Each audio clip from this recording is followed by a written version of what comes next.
Cordeiro sejam dadas ações de graças, e honra e força e poder para todos sempre. Amém, amém.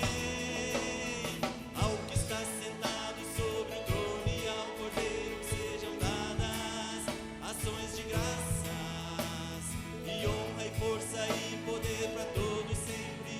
Amém, amém. Nos prostramos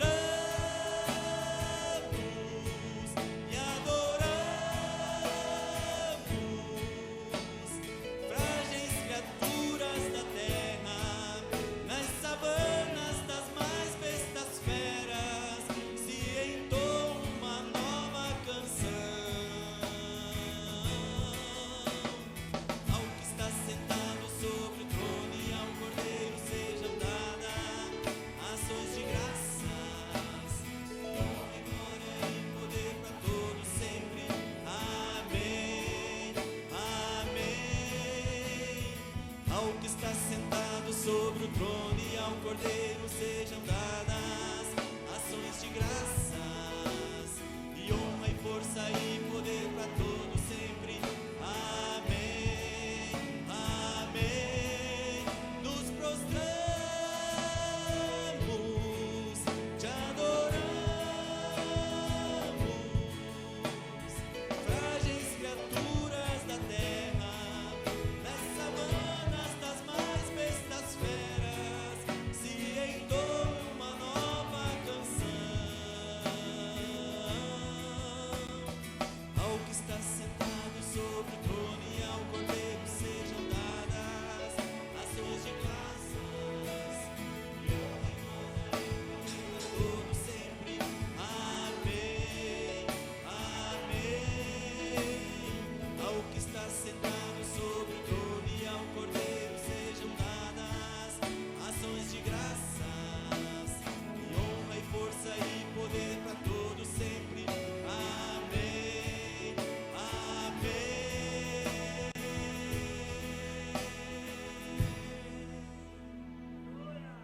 Amém. Glória a Deus. Aleluia, Jesus. Aleluia. Glorificado seja o nome do Senhor. Amém. Vou chamar as irmãs aqui. A pedido de um irmão, vamos cantar Parente Redentor.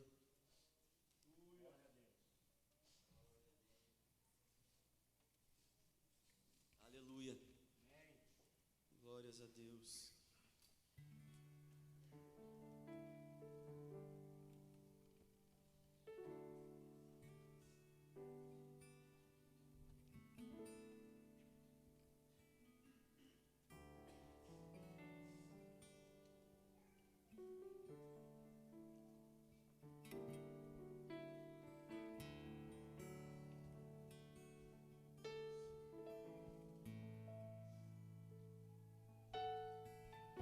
Aleluia, Jesus.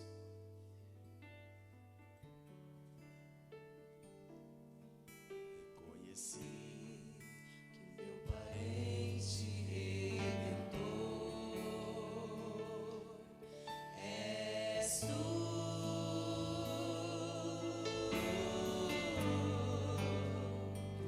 Havia outro mais próximo, mas fostes o único que desejou me redimir.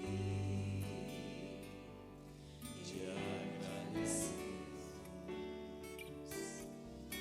reconhecemos nosso parente redentor és tu.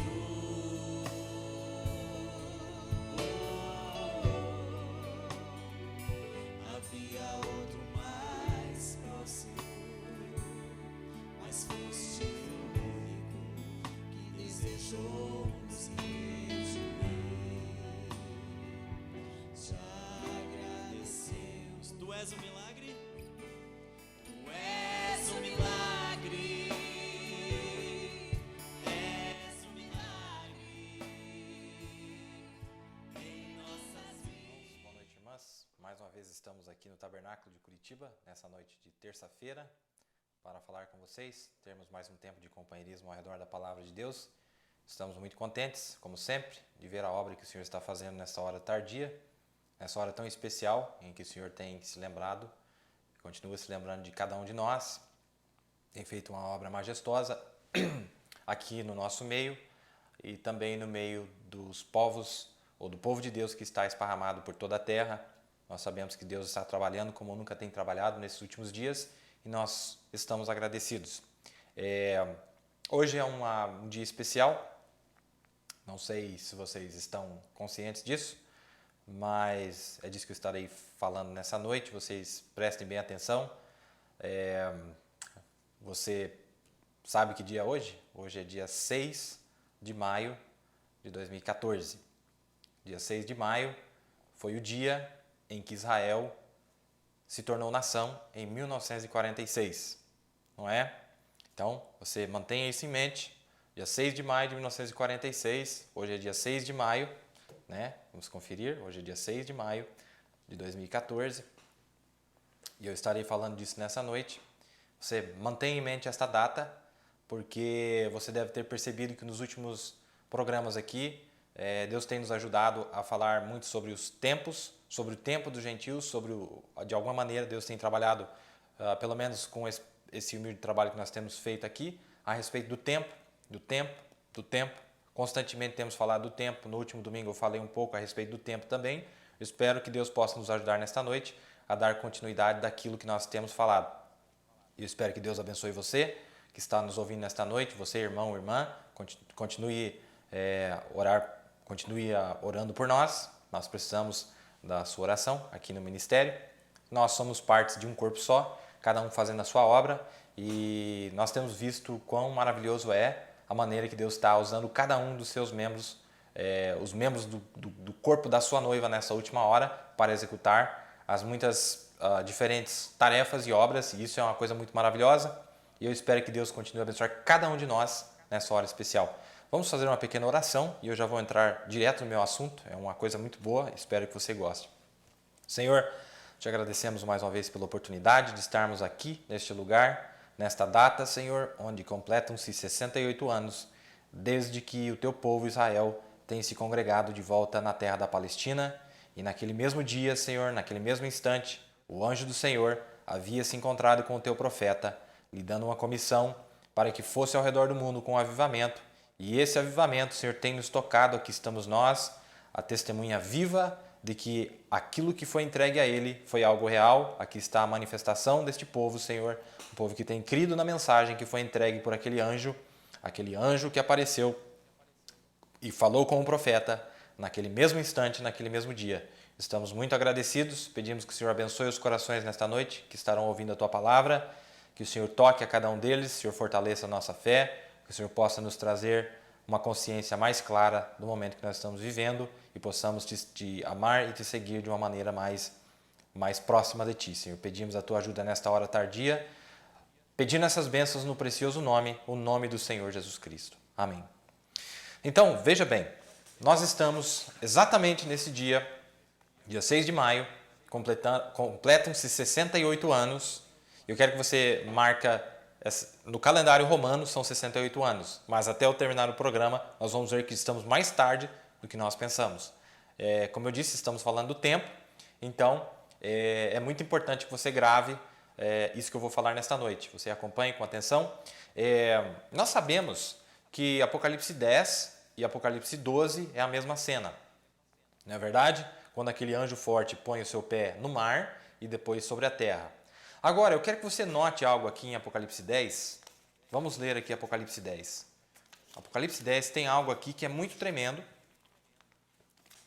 que está relacionado a essa hora que nós estamos vivendo, ou ao final dessa hora que nós estamos vivendo, porque diz assim no verso 2, e tinha na sua mão um livrinho aberto. Então esse anjo veio com o livro aberto, quando ele se encontrou com o seu profeta, ele era o sétimo selo. Aquela pessoa que estava se encontrando, de acordo com as palavras do profeta, aquele anjo era Cristo. É o anjo que estava descendo. E agora, a primeira manifestação dele foi sobre o rio Ohio, em 1933. E o profeta disse que ali foi quando ele pôs o seu pé na terra, na água. Quando ele encontrou o seu profeta na água, isso está na mensagem nas asas de uma pomba branca.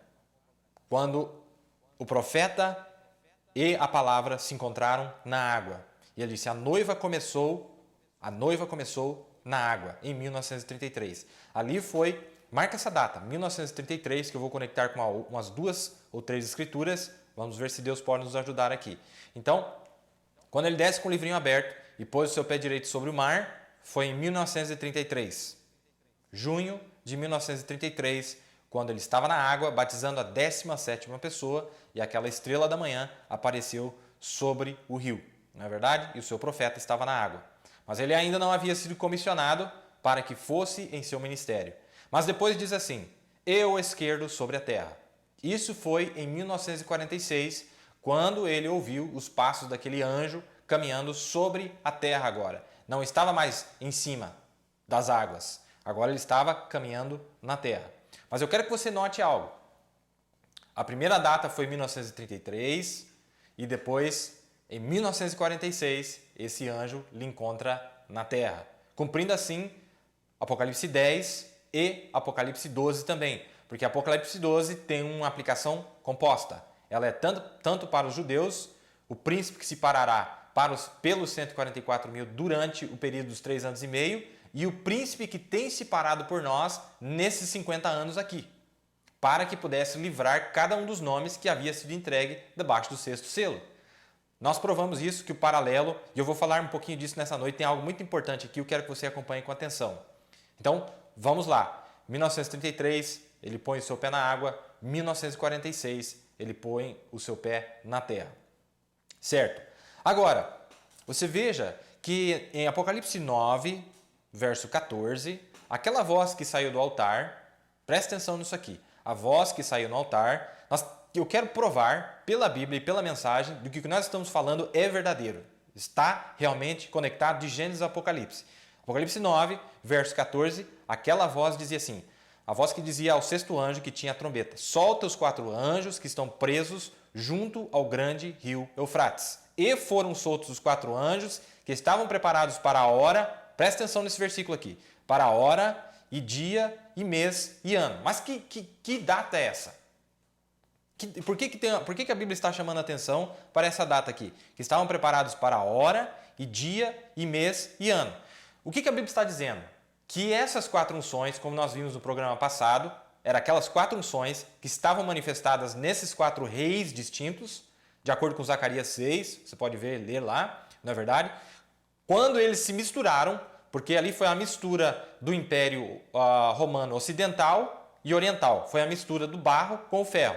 Quando fez isso, misturou as unções e trouxe a perseguição por volta de toda a terra, em cima dos judeus primeiro. Não é verdade? Primeiro em cima dos judeus e mais tarde viria sobre a noiva, e é o que está acontecendo nesse exato momento agora. Não é verdade? Mas então, nós vemos ali.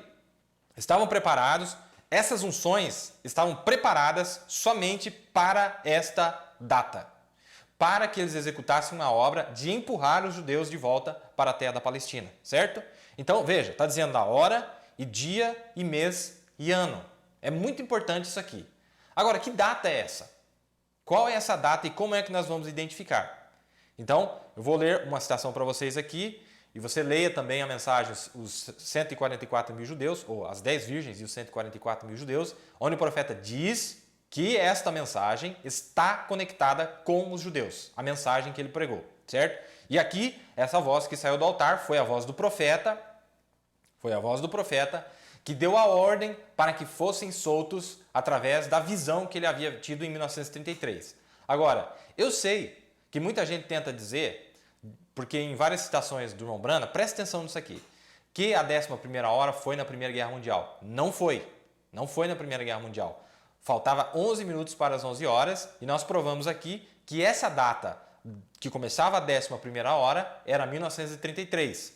Mas, veja que essa hora tem dois momentos aqui dentro que está descrito em Apocalipse 10, verso 2. O momento que ele põe o pé na terra, na água primeiro, foi 1933. Mas tem uma outra data que é muito importante notar, que a Bíblia está dizendo em Apocalipse 9, 14, que é mais importante ainda do que 1973, ou tem a mesma importância que 1973, e você vai perceber que essas duas coisas que nós falaremos nessa noite, elas terminam exatamente no mesmo tempo. Ainda estamos falando do tempo dos gentios, ou a plenitude do tempo dos gentios, certo?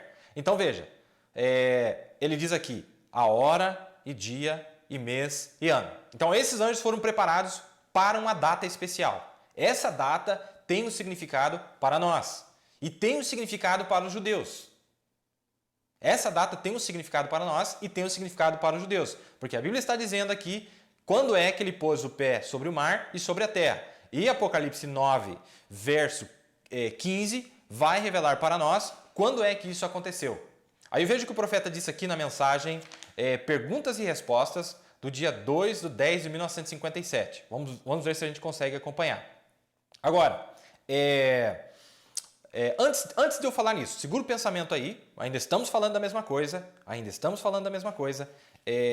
em Lucas 21, 24, que foi a escritura que eu usei no domingo passado, Jesus falando do tempo dos gentios, que está conectado com Apocalipse 9, 14 e está conectado com Apocalipse 10, verso 2. Diz assim, ó, Jesus em Lucas 21, 24 disse assim, sobre os judeus. Ele está falando dos judeus, que é justamente a perseguição que veio através dessas 4 unções, não é? Que foi o trabalho que eles realizaram na primeira etapa para que empurrasse os judeus de volta para a Palestina. Diz assim, e cairão ao fio da espada e para todas as nações serão levados, cativos, todas as nações. Lembra que eu mostrei os slides no programa passado? De que eles foram levados para todas as nações de acordo com a profecia de Gênesis 49. Com a mesma formação que eles tinham desde o deserto, eles não perderam a formação, só que eles não sabiam. Mas eles estavam cumprindo uma profecia exatamente da maneira que Deus havia determinado. E cairão ao fio da espada e para todas as nações serão levados cativos. E Jerusalém, presta atenção nisso aqui. Jesus não está falando do templo. Jesus está falando da cidade de Jerusalém, não do templo. E o profeta explica isso aqui nessa mensagem. E Jerusalém será pisada pelos gentios até que os tempos dos gentios se completem. Esses tempos, de acordo com a mensagem, o princípio e fim da dispensação gentia do dia 9 de janeiro de 1955, é a mesma coisa que tempo, tempos e metade de um tempo, que são aqueles jubileus que nós mostramos nos programas passados, certo? Tudo bem, está no parágrafo 84 da mensagem, o Mombrana conecta que esses tempos dos gentios é a mesma coisa que o tempo, tempos e metade de um tempo, em que se referia o livro de Daniel, capítulo 12. Você pode conferir lá, eu já li para vocês no programa passado, para a gente não gastar tempo aqui hoje, porque nós temos bastante área para cobrir. Veja o que o profeta vai dizer aqui. Então veja, Jerusalém será pisada pelos gentios até que os tempos dos gentios se completem. Ele está falando de Jerusalém. Ele não está falando do templo.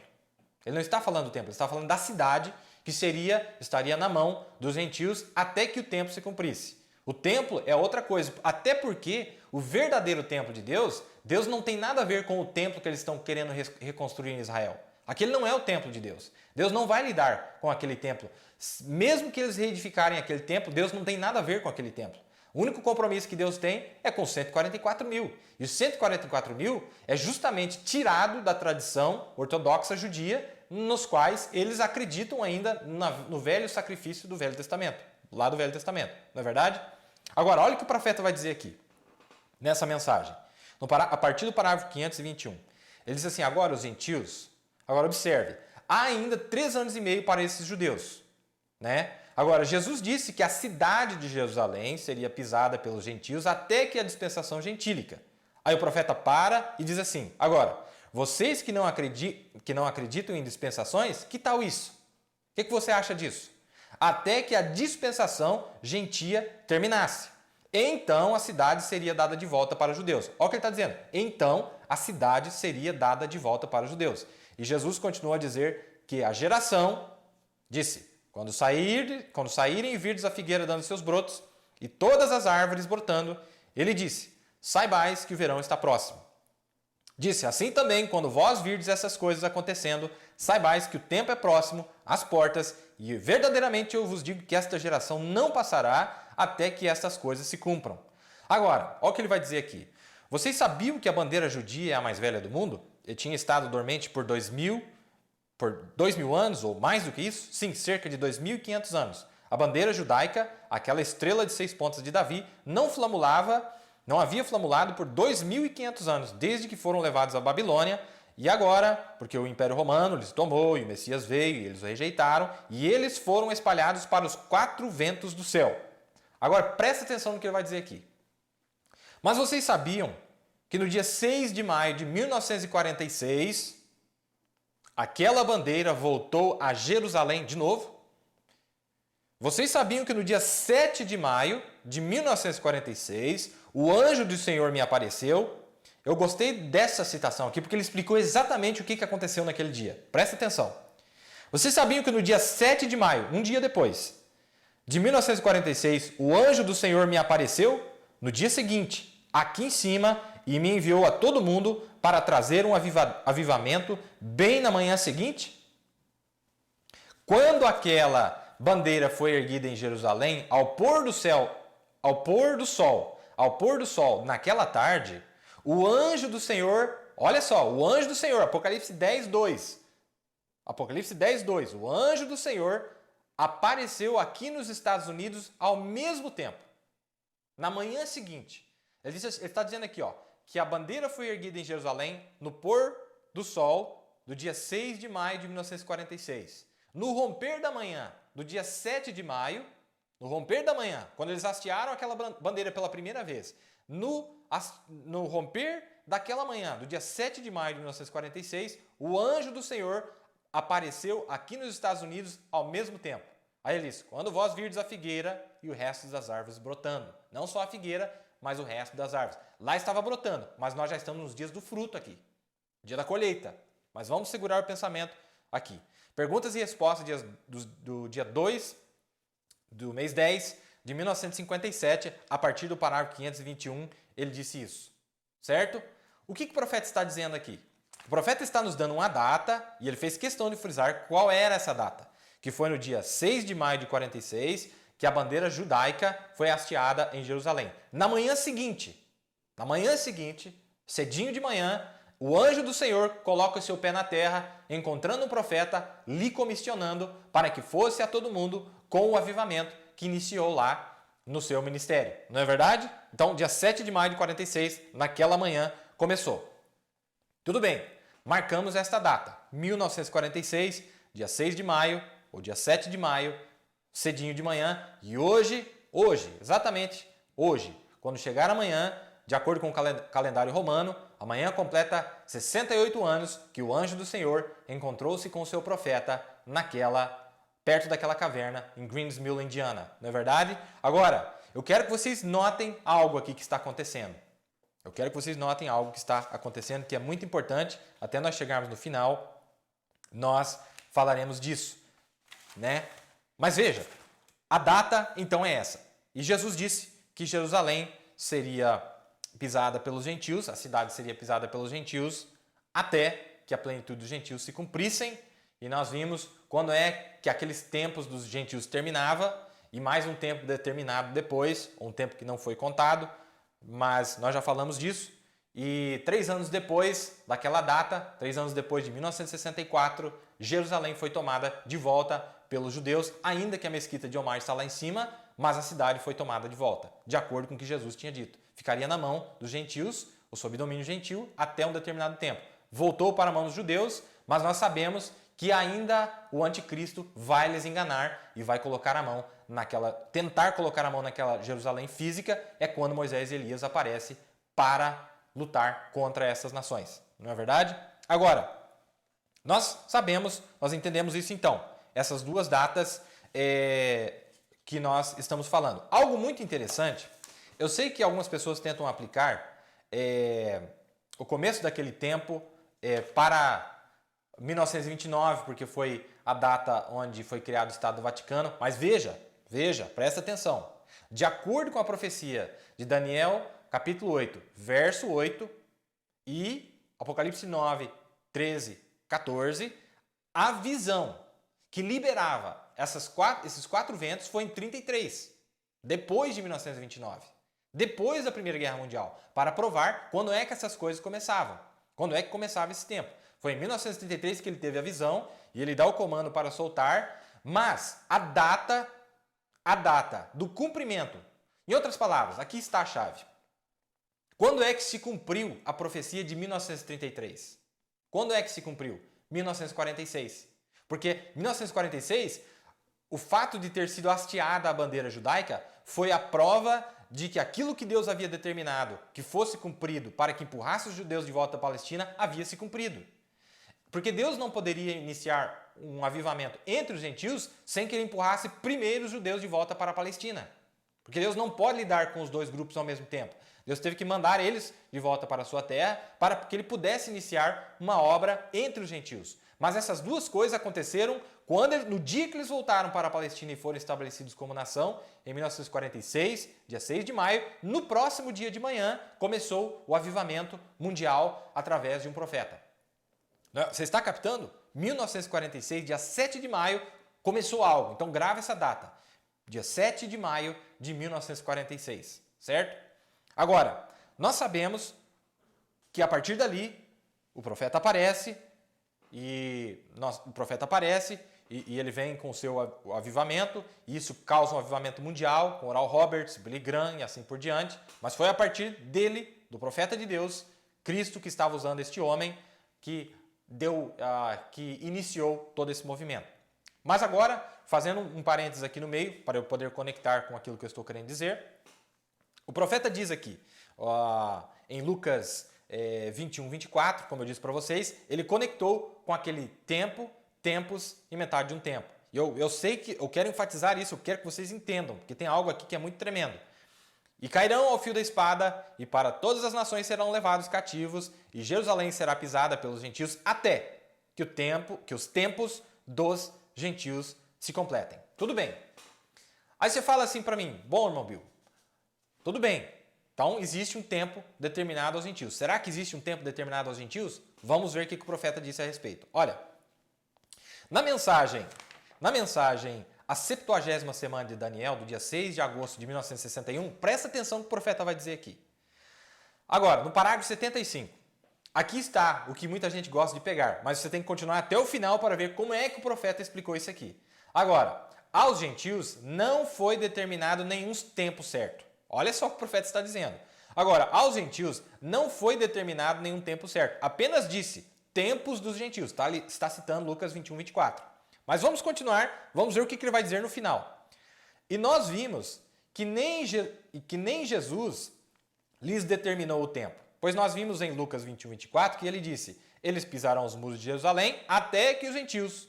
Aí ele para e disse assim, deixe-me citar, eu estou citando de memória, deixe-me ler, porque vai ficar na fita aqui. E nós queremos ter certeza que vamos acertar mesmo. Tudo bem. Se vocês quiserem abrir comigo, em São Lucas 21 e 24, eu estudei isso mais claro e o melhor que pude, o profeta disse. Agora ele está lendo. E eles cairão ao fio da espada e serão levados cativos. De quem ele está falando? Dos judeus. Essa é a destruição do templo em AD 70. Desde então eles foram esparramados pelos 4 ventos da terra, até que apareceram esses 4 reis que os congregou de volta na terra da Palestina. E serão levados cativos a todas as nações. Agora, lembre-se, não só em Babilônia, não só em Roma, mas a todas as nações. É onde os judeus estão hoje, em todas as nações.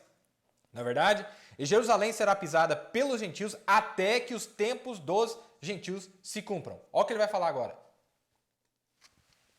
Olha o que ele vai dizer agora. Então, há um tempo determinado. Há um tempo determinado. Aqui no parágrafo 75 ele diz que não. Mas quando ele lê a escritura, aí ele fala assim, então, há um tempo determinado, mas ninguém sabe quando ele será. Há um tempo determinado, mas ninguém sabe quando ele será. É um mistério. Vem o tempo dos gentios. Mas os judeus, e nós não conseguimos dizer o tempo através da igreja, se ela está desviada. Olhando para a igreja, nós não conseguiríamos identificar lá se era o tempo ou não. Tudo bem. Mas olha os judeus. Aí está o tempo do calendário. Vocês veem? Ele está dizendo que há um tempo determinado, mas que ninguém sabia. Ninguém sabia até a abertura do 7º selo.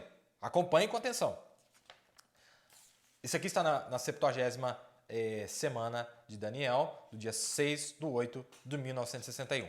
Mas, quando ele pregou os selos, perguntas e respostas sobre os selos, veja, As 70 semanas de Daniel não diz muita coisa para nós, porque nós não sabemos quando começa a última metade, que é o que mais interessaria para nós. Não é? Mas nós provamos pela mensagem e pela Bíblia que aquela metade da semana para nós representava um jubileu. Porque ele disse na mensagem, o jubileu de Azusa e retorno jubileu, ele disse que para os gentios no nosso dia, na sétima era, a mesma coisa que se cumpriu na primeira metade dos judeus se cumpriu com o final do jubileu nos dias ou na primeira parte da sétima era, que estava relacionado ao ano aceitável do Senhor, que foi pregado até o final, que foi pregado até chegar ao ano aceitável. E quando ele chega ali, ele para, assim como Jesus fez na primeira parte da 70ª semana. Depois, ele fala sobre o dia da vingança do Senhor, mostrando, dando a entender que haveria mais um tempo, mais um jubileu agora, onde Deus não estaria lidando com as denominações mais, porque o tempo deles já havia passado. Mas Deus estaria lidando com um outro povo seleto, dando o mesmo desafio para eles e fazendo assim cumprir-se o dia da vingança do Senhor, quando se cumprisse aquela data. Então, nós entendemos que Deus estava lidando ainda com jubileus, e ele diz na mensagem, a 70ª semana de Daniel, ele viu, antes de abrir os selos, que faltava um jubileu. Mas capta isso aqui, irmão. Aqui está o mistério. O profeta não sabia, até a abertura dos selos, que haveria uma brecha entre o jubileu, um jubileu e outro. O profeta não tinha visto isso ainda. Por isso que, quando abriu-se os 7 selos, a primeira mensagem que ele pregou, o título da mensagem é A Brecha entre os 7 selos, ou A Brecha entre as 7 eras da igreja e os 7 selos. Então, para nós entendermos exatamente os tempos, nós temos que considerar a brecha que houve entre esse meio tempo, que foi o tempo que ele entregou todo o conselho de Deus. Nós já falamos sobre isso aí, não é verdade?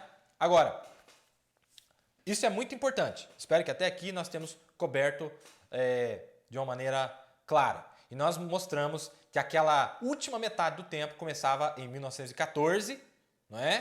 De 1914, um jubileu para frente, onde o profeta disse no Cristo identificado de todas as eras, que foi a oficialização da rejeição do Messias entre as denominações, cumprindo-se assim exatamente 50 anos desde a Primeira Guerra Mundial, 1914, 1964. Em 1964 foi o começo do Êxodo.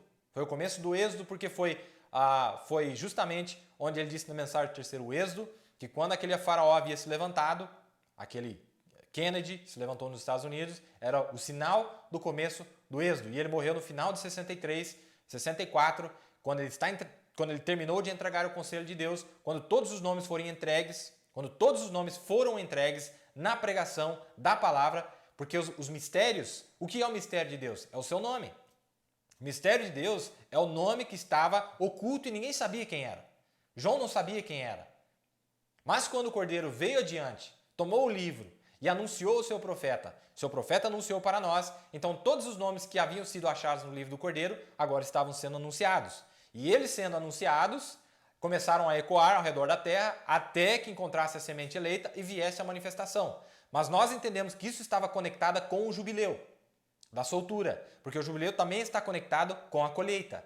Todos os jubileus estão conectados com a colheita, o tempo da colheita. Ele acontece justamente com o tempo da colheita. Não é verdade? Todos eles. Tudo bem. Agora, então nós vimos onde é que nós estamos parados. Aqueles tempos onde terminava aquele jubileu, onde começou o outro jubileu, onde Deus estava agora lidando só com o povo do terceiro êxodo. Não é verdade? Agora, eu falei para vocês algo interessante que o profeta fala na mensagem, as instruções de Gabriel a Daniel, do dia 30 de julho de 1961. Presta atenção. Veja, em Daniel capítulo 9, leia comigo. Eu quero que você note algo muito interessante aqui. Ó. No ano 1º de Dário, filho de Assuero, da nação dos Medos, o qual foi constituído rei sobre o reino dos caldeus, no ano 1º do seu reinado, eu, Daniel, entendi pelos livros que o número de anos de que falou o Senhor ao profeta Jeremias, em que haviam de acabar as assolações de Jerusalém. Presta atenção nisso aqui. Em que haviam de acabar as assolações de Jerusalém era de 70 anos. Ele entendeu que eram 70 anos. E o profeta disse na mensagem que essa data aqui, quando ele entendeu que isso estava acontecendo, era 68 anos dos 70 anos. Já havia se completado 68 anos quando ele entendeu e ele havia agora se dirigido ao Senhor. Então tem algo aqui, tem algo muito especial aqui, que quando completou 68 anos, ele entendeu pelos livros que aquilo que o profeta Jeremias havia dito lá atrás, não é verdade? Aí o profeta disse, agora, o profeta Daniel tinha estado na Babilônia por 68 anos. Se você quiser uma referência e economizar o tempo que eu tive para buscar, 68 anos. Quando ele lê essa escritura aqui, o profeta diz que essa data, quando ele entendeu pelos livros, era 68 anos. Agora, isso vai nos jogar de volta exatamente na mesma condição que Daniel estava lá. Quando Deus começou a revelar todo o conselho dele para Daniel. Desde o tempo em que o anjo do Senhor apareceu para o profeta, para o nosso Jeremias do nosso dia, hoje, nessa data, está completando 68 anos pelo calendário romano. Mas espere até o final que eu vou mostrar que nós estamos mais tarde do que nós pensamos. Certo? Mas, se fosse pelo calendário romano, nós estaríamos exatamente na mesma posição que Daniel está aqui. Que ele havia entendido pelos livros que era 70 anos que Deus havia determinado, né?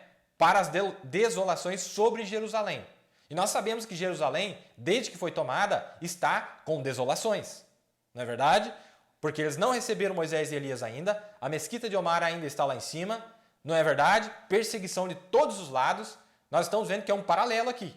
Calma lá que nós já vamos falar sobre isso aí. Olha o que está acontecendo aqui. No ano primeiro do seu reinado, eu, Daniel, entendi pelos livros que o número de anos que falou o Senhor ao profeta Jeremias, em que haviam de acabar as assolações de Jerusalém, era de 70 anos. E o profeta está dizendo que essa data aqui já tinha passado 68 anos. Não é verdade? Agora, Daniel, no parágrafo 72, 74, ele diz assim, agora Daniel, ele tinha começado a ver que o tempo estava se aproximando. Assim como nós estamos vendo hoje. Daniel começou a entender. Ele disse, pela leitura dos livros, eu, Daniel, entendi pelos livros o número de anos que a palavra do Senhor veio a Jeremias, o profeta, que deveriam se cumprir 70 anos em desolações de Jerusalém. Não é verdade? Agora, vamos ver a escritura que Daniel havia pego. A escritura que Daniel estava se referindo,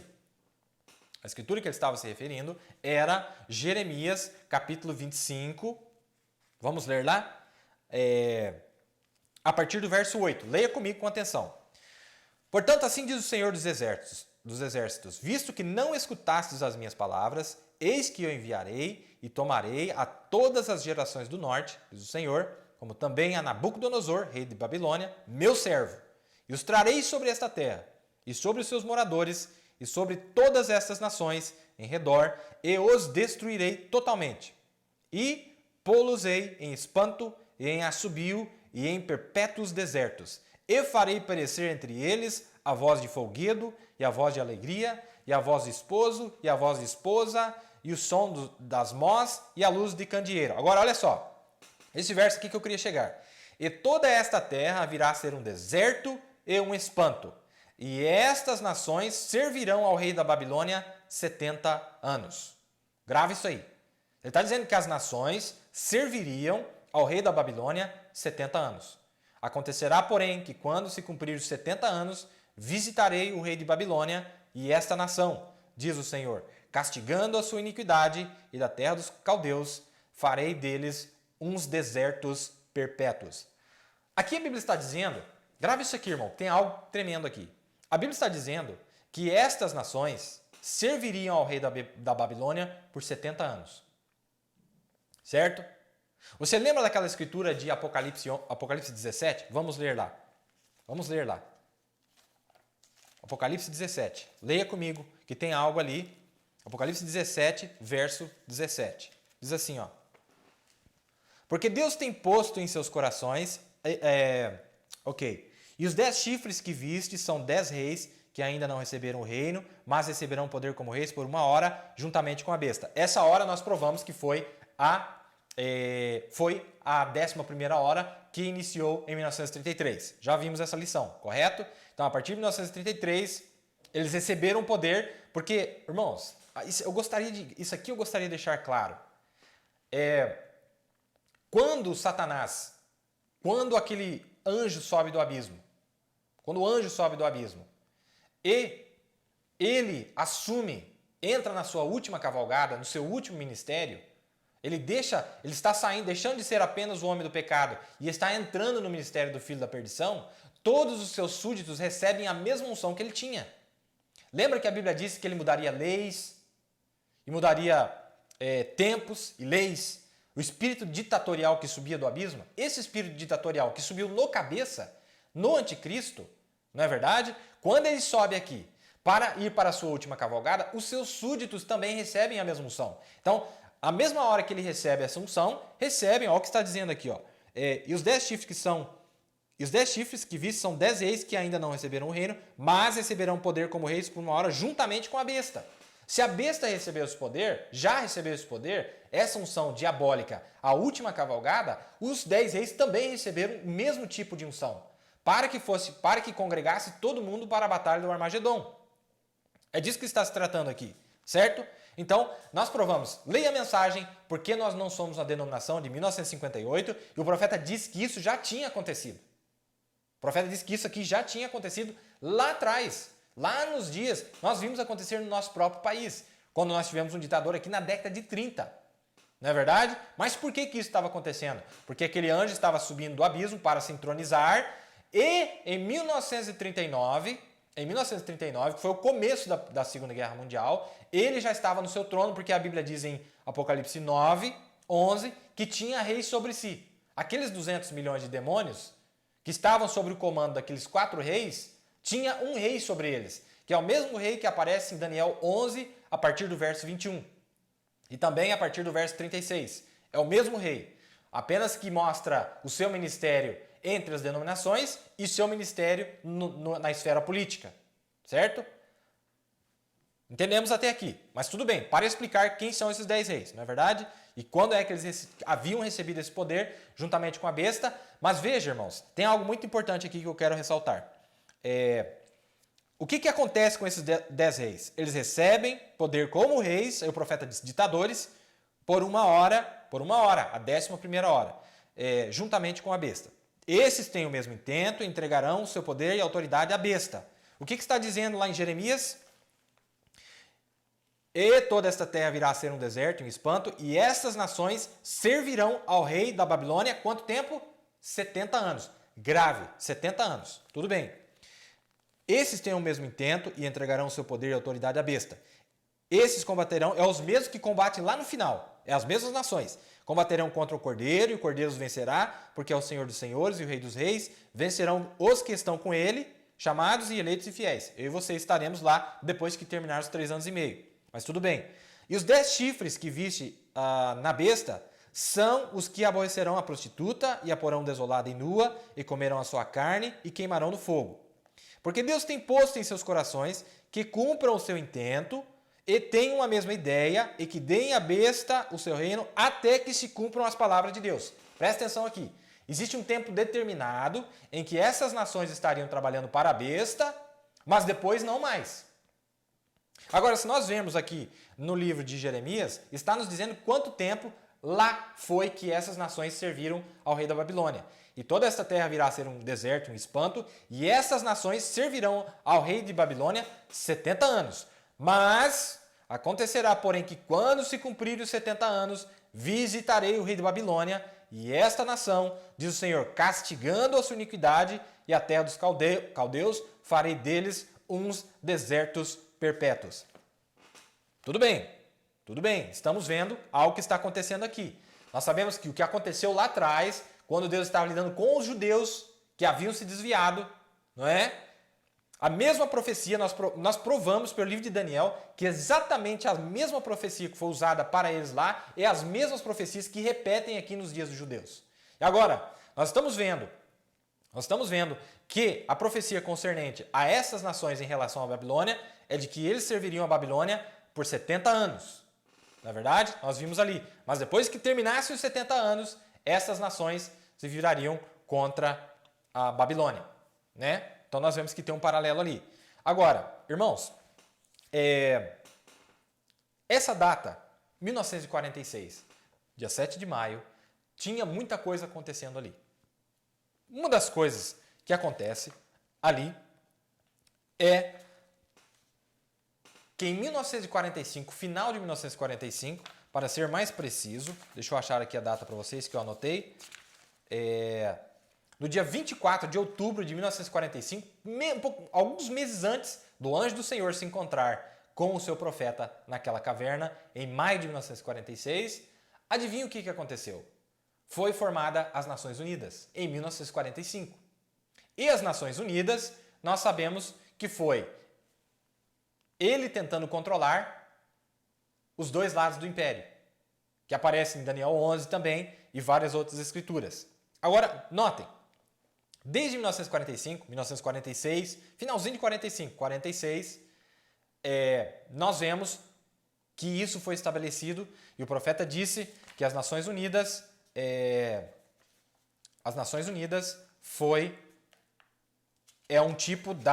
a mesma coisa que a Confederação das Igrejas, só que na esfera política, não é verdade? Só que na esfera política. Então, lá eles têm as Nações Unidas para controlar o mundo político e eles têm o Conselho Mundial de Igrejas para controlar o mundo religioso. É o mesmo rei que governa. O mesmo rei que governa a política é o mesmo rei que governa a religião.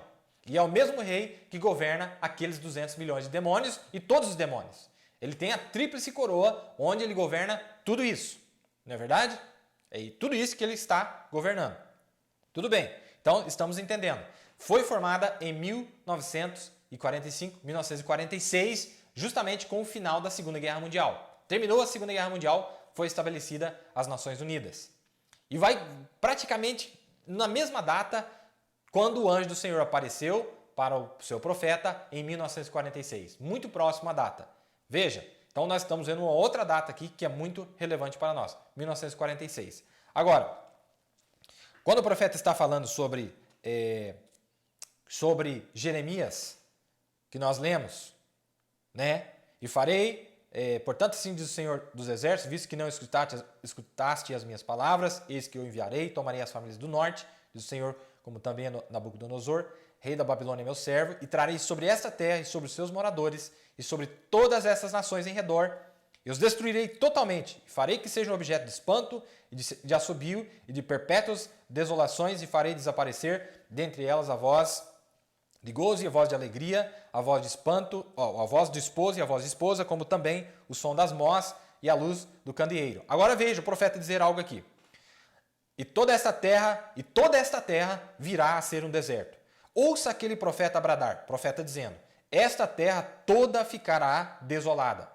Aí ele diz assim, e não para personificar este grande servo de Deus, mas eu profetizo que esta nação inteira se tornará desolada, Deus punirá essa nação por seus pecados. Se Deus não deixou Israel, o seu eleito, a semente de Abraão, com o qual ele fizera a promessa e a aliança, se ele não deixou eles escaparem com seus malfeitos, ainda que fossem religiosos até o âmago, tinham grandes igrejas, e os sacerdotes e os rabinos, mas por causa da imoralidade e coisas entre eles, e Deus lhes fez colher o que eles também semearam.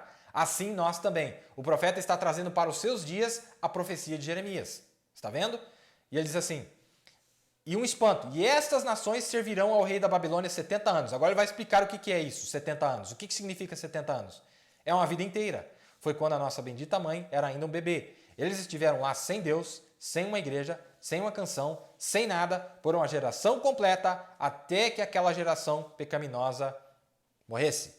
Acontecerá, porém, que quando se cumprir os 70 anos, visitarei o rei da Babilônia e esta nação, diz o Senhor, castigando a sua iniquidade e a terra dos caldeus, farei deles ruínas perpétuas. E ele continua lendo aqui, e ele diz assim, e trarei sobre aquela terra todas as minhas palavras que disse contra ela, quando esse tempo terminasse.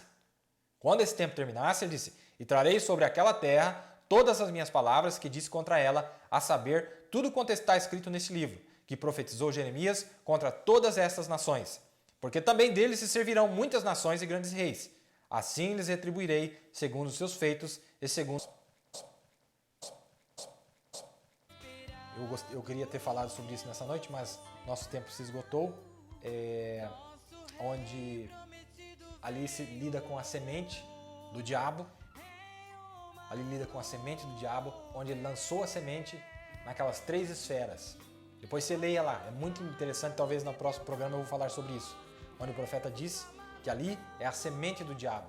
Aqueles espíritos de Ham, na verdade, é a semente do diabo. Eu espero que você esteja captando o que aconteceu ali, né?